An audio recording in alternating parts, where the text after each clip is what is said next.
Hey everyone, Moshe Rothschild from the Global Israel Alliance here, coming to you on this absolutely wondrous, glorious day from here in Israel. Standing in my backyard behind me, this amazing park. You see the hill of the Tamar over there, one of the new neighborhoods in my town of Efrat. We are just south of Bethlehem. I know this kind of the sunshade thing's a little annoying, but it's the best I can do. Okay, so here is a summary of the news for the week ending February 28th, 2020. So here we go, folks. First of all, let me, before I start, mention that I was in Israel Sunday. We had an incredible conference in Naples, Florida. We had a great turnout, all about Israel, a lot of inspiration, information, and connecting to Israel. It was really, if you weren't there, you missed it. If you were there, amazing. Thanks for coming. Looking forward to more events. On to the news. This Sunday began a barrage of Palestinian rockets into Israel. They were reacting to the fact that a Palestinian had tried to plant a bomb next to the fence in Gaza, and Israel shot and killed the terrorists. So the reaction of the terrorists was to fire rockets into Israel, and began, Sunday, actually during the conference. My phone, the alarm was going off, the red alerts, and Israel's Iron Dome leapt into action, was able to successfully repel those attacks. We'll get back to that and about what happened the rest of the week. But first, tensions between Israel and Saudi Arabia, which we've mentioned here before, seems to again to be easing. There was that conference of 30 Jews led by the Conference of Major Jewish Organizations was in Saudi Arabia. The first rabbi, Rabbi David Rosen, met with the Crown Prince. I mean, it's been incredible. But what also happened is that Israel is now allowing Israeli citizens to go visit Saudi Arabia. It's no longer illegal for Israelis to go to Saudi Arabia. We're just waiting for the Saudi Arabians to start granting visas. I will not be the first to go, but I'm sure many others will. The Prime Minister, Benjamin Netanyahu, visited the city of Hebron, or Hebron as it's said in English, one of Judaism's holiest sites. And a few days after he issued a pledge to extend Israel's sovereignty over the resting place of the Jewish people's founders, Abraham, Isaac, Jacob, Sarah, Rebecca, and Leah. We know Rachel's buried in Bethlehem. Now, he also said that he would grant permission to build an elevator. If you ever visited the tomb of the matriarchs and the patriarchs, there's a lot of steps to get to the top. So Netanyahu gave permission to build an elevator so those who have accessibility issues will be able to access one of Judaism's holiest sites. Back to the rockets. The following days, on Monday, Tuesday, babies were evacuated, schools were canceled as rockets rained down on Israel from the Islamic Jihad, and Israel struck back with their fighter helicopters and jets bombing away throughout the Gaza Strip, and it continued, the attacks continued.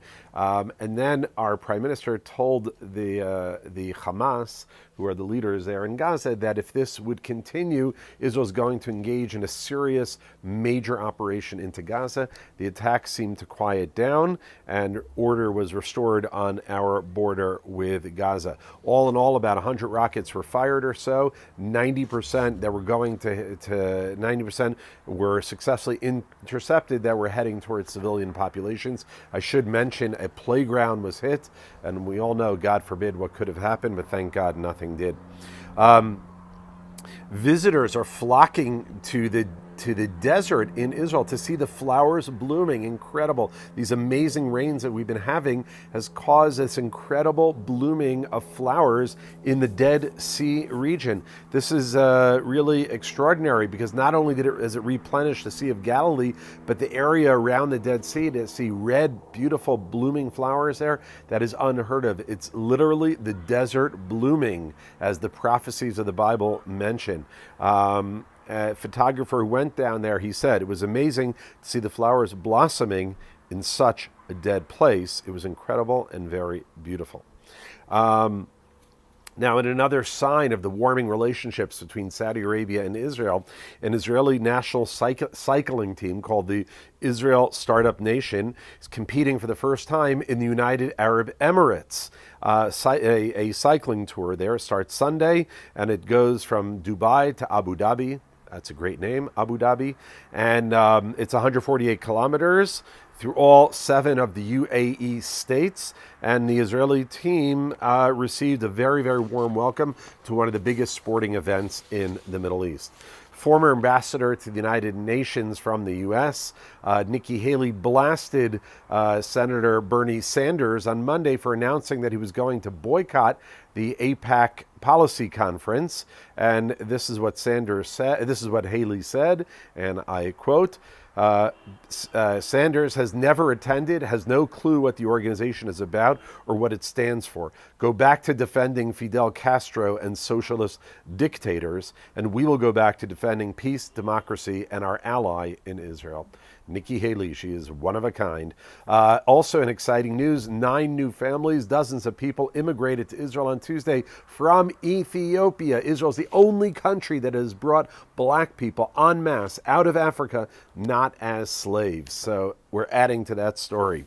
2 more stories. Our president, Rivlin, was visiting in Australia, and he thanked the Australian Prime Minister, Scott Morrison, for his incredible dedication to Israel. And this is what he said. The president stressed the importance of the countless of the countries expressing their opposition to a politicization of the International Criminal Court. Remember, the Palestinians are trying to bring the Israelis to the ICC for quote-unquote war crimes, and Australia has supported Israel telling the ICC that they do not support this because they do not recognize the state of Palestine and they should not be granted access to the ICC. Now, in a final story, a story of love of biblical proportions. Now, in Israel, every year on Yom HaAtzmaut, Israel Independence Day, they have an annual Bible contest for expertise on the Bible, and it's an amazing thing. It's on the national TV networks here. Now, in 2018, the winner was a boy named Azriel Shilat, and the runner-up was a girl named Oria Cohen. The 2 of them were married this Sunday. They met in the contest and became engaged to each other in this past October, and they just got married this past Sunday. It's a beautiful, fantastic story. Wishing all a Shabbat Shalom. And as I mentioned the last 2 weeks, there's an important, exciting announcement coming. Please, God, we will announce it this week. Have a great Shabbat. Peace to you from Israel. Take a look at the beautiful land. It is a good Haaretz hi tova me'od me'od. It's a beautiful and an excellent land. Shabbat Shalom.